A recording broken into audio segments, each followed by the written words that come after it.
Hi there, and welcome to the Daily Gardener, and thank you for listening. I'm your host, Jennifer Ebling. It's March 23rd.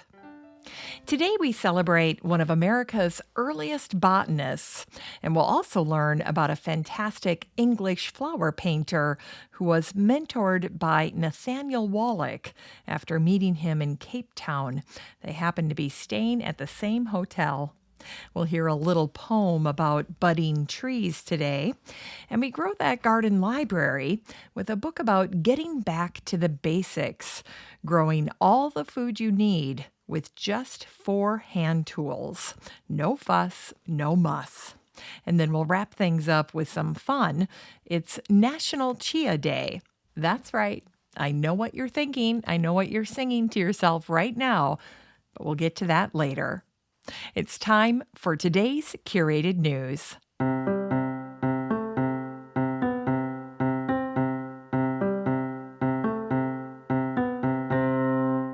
Today's curated garden news comes to us from the spruce. And of course, the title is fantastic. It says you should totally be doing the TikTok plant shaking trend. And this post is by Taylor Fuller. Well, if you haven't heard already, there was a little video that was shared on TikTok, and it showed someone shaking their houseplant. And then this became a trend, and suddenly everybody is doing these little videos where they're shaking their houseplants. And I have to say, hats off to Taylor for writing about this. This was actually in an article that he shared back in the beginning of February. Now, this trend originated on TikTok, and it was started by a woman named Sid Cassidy, where she was shaking her plants to the tune of Twist and Shout. Then there's text that starts to appear on the video, and it asks this question: did you know that gently shaking your houseplants every once in a while stimulates the plant and mimics the wind, blowing it in its natural environment, helping it to grow? Well, needless to say, Sid's video became a sensation on TikTok, and it started getting shared everywhere. I first saw it on Twitter, and the author of this article, Taylor, began to wonder whether or not there was any truth to what Sid was saying in her video. So he asked a variety of people in the plant community. He started out with plant expert Jane Perrone, who said that there was scientific evidence that plants benefit from being touched gently, but she advised not to shake plants too hard because some plants can be easily damaged. And of course, we all know that certain plants, like African violets, do not want to be manhandled. Now, the other thing that I like about what Jane Perrone said is she actually names this phenomenon, and it's actually a very long word. It's thigmomorphogenesis. And here's where Jane actually cites some science that says that plants that were touched regularly actually ended up growing to be less leggy, and they had stouter stems. And then Taylor also asked a Canadian plant influencer by the name of Colby Page, who shares a lot of content over on her Instagram page. And she shared this little interesting tidbit that I thought you would enjoy. Here she's talking about her fiddle leaf fig. And she says, "When my fiddle was small and immature, I needed a wooden dowel to keep it standing straight. Over time, as it grew, and with regular shakings, it was able to strengthen itself, and I was able to remove the dowel, and it now needs no additional support." So there you go, another case for gently shaking your houseplants. You cannot make this stuff up. Well, I tell you what, I have put this article over in the Facebook group for the show. You can easily find it there. All you need to do is head on over to the group and type in the word trend, and then Taylor's post will pop right up. And if you're not in the group, Don't worry about it. You can join at any time. You have a standing invitation. If you do want to join, just keep in mind that it's totally free and that it's a private group. The next time you're on Facebook, just head on up to the search bar and type in the words Daily Gardener Community, where you'd search for a friend and then request to join. I'd love to meet you in the group. It's time for today's botanical history.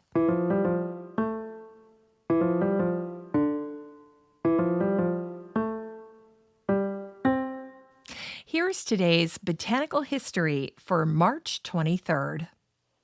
Today is the birthday of one of America's earliest botanists, horticulturists, and explorers, John Bartram, who was born on this day, March 23rd, in 1699. John founded the first botanical garden in America, and Linnaeus called John the greatest natural botanist in the world. Like many botanists of his time, John was born into a Quaker family on a farm in Pennsylvania. And here's how John, who always thought of himself as a farmer first, described the moment that he decided to pursue a career in botany. And I thought you'd get a kick out of this. Here's what he wrote.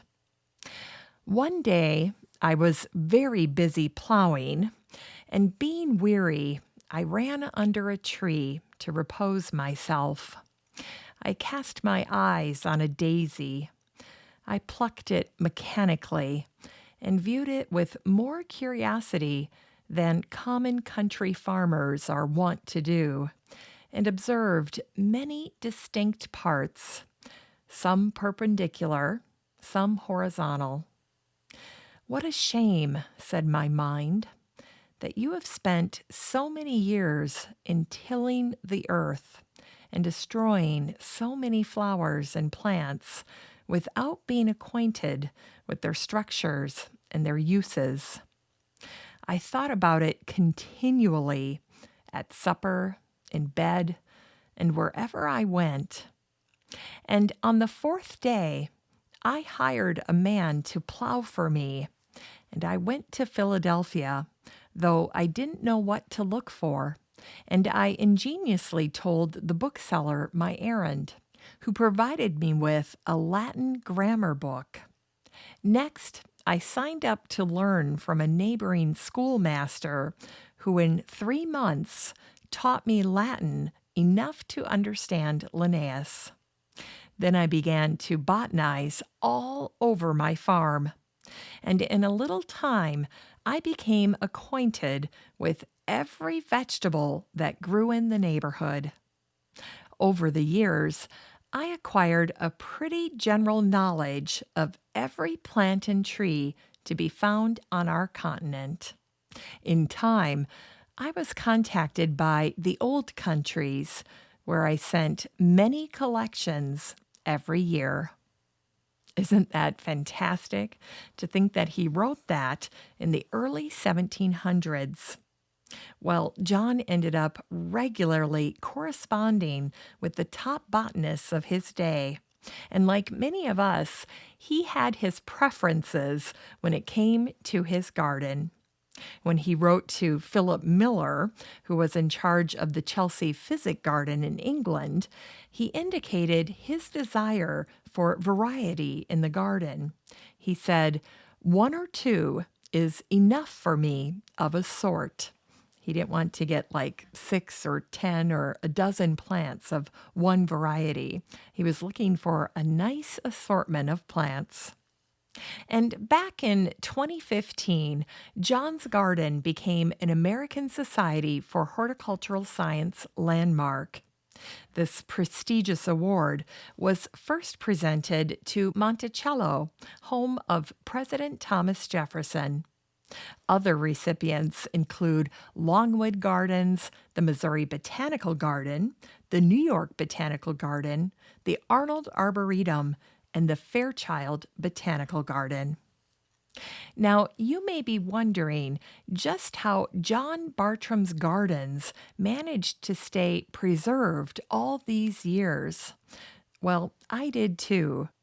And it turns out that a man named Andrew McCullough Eastwick bought the 46-acre Bartram estate from John Bartram's granddaughter, Anne Bartram Carr.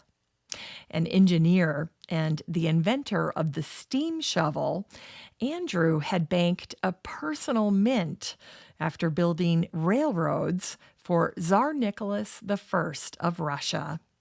Anyway, when Andrew bought the Bartram property, he made extra sure that John's historic garden was kept intact, and he even vowed not to harm, quote, one bush planted by the Bartrams.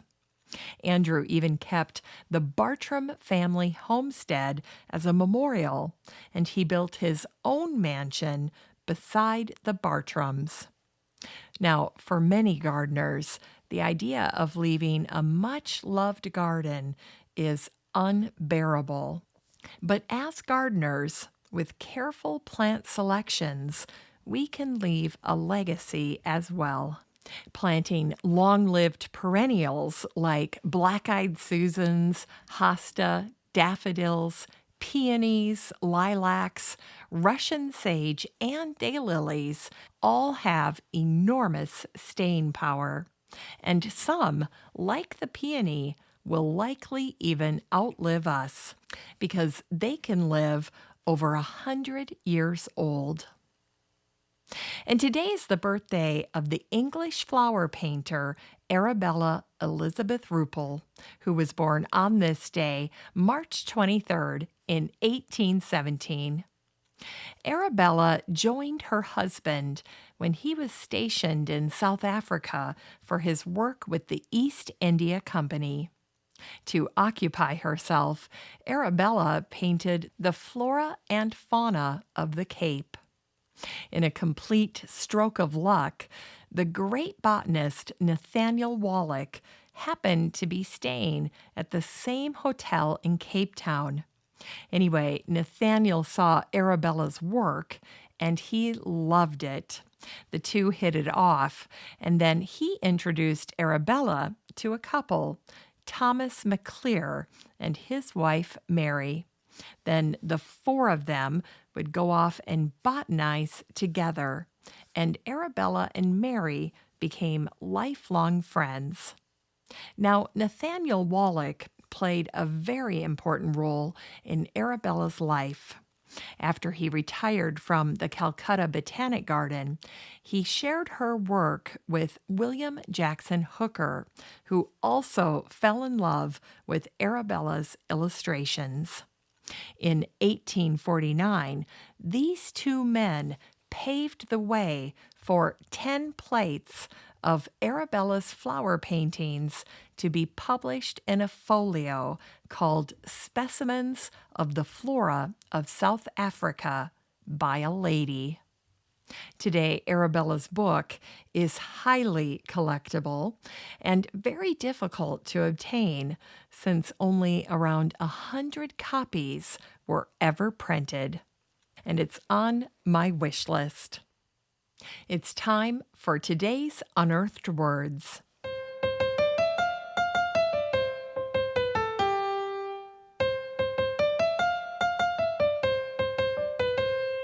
Today's words come to us from the American poet, essayist, clergyman, and mystic Jones Very from his poem called The Tree. Here's an excerpt. I love thee when thy swelling buds appear, and one by one their tender leaves unfold, as if they knew that warmer suns were near, nor longer sought to hide from winter's cold.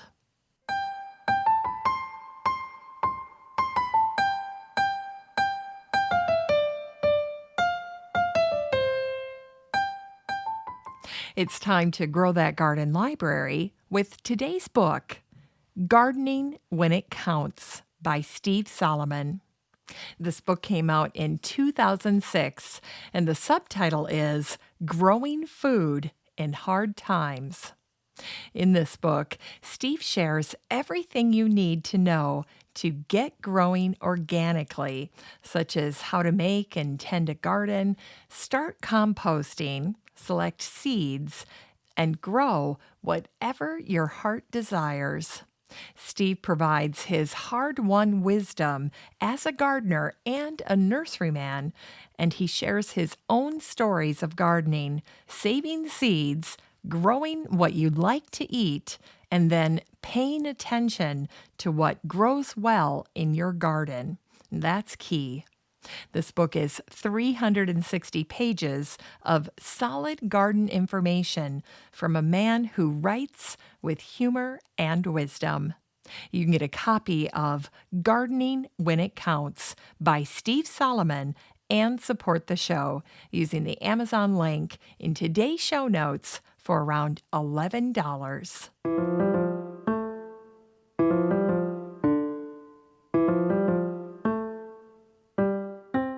Finally, here's something sweet to revive the little botanic spark in your heart. Today is National Chia Day. And I know what you're probably thinking right now, or should I say singing.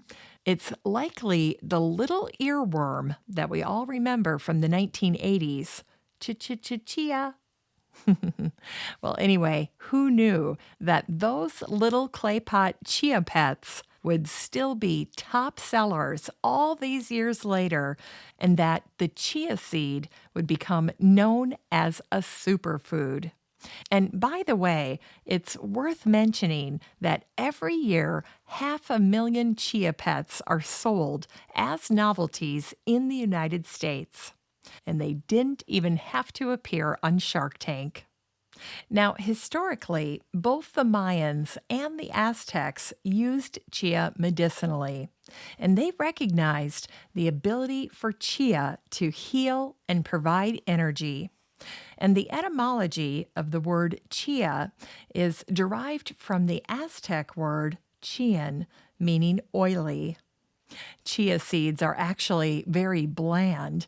They're virtually tasteless, which makes them easy to add to any recipe to add a nutrient boost. And gardeners might be surprised to know that the chia seed actually comes from an herb, a salvia plant, Salvia hispanica. And this plant was originally named by Linnaeus. And today, he would be stunned to learn that the chia seed market is worth $4.7 billion. Thanks for listening to The Daily Gardener. And remember, for a happy, healthy life, garden every day. Hey, thanks for spending part of your day with The Daily Gardener. If you want to read even more botanical brevities, just head on over to thedailygardener.org. That's where you can find all the stories, biographies, and books that I share on the show. And while you're there, be sure to sign up for my free Friday newsletter. It has lots of goodies in it, and I try to make the newsletter like you're getting a marvelous letter from a garden friend. You can always find The Daily Gardener on all your favorite social media. You can follow the show on Twitter, and you have a standing invitation to join the free Facebook group for listeners of the show. Just search for Daily Gardener Community the next time you're on Facebook and request to join. Last but not least, you can easily share your gardener greetings or book submissions by emailing me at jennifer@thedailygardener.org. The Daily Gardener is produced in lovely Maple Grove in Wyoming, Minnesota, with the help of Paige Mance, Brooke Bierbaum, and Eric Begay. I'm your host, Jennifer Ebling, and as always, have a great day in the garden, and we'll see you tomorrow.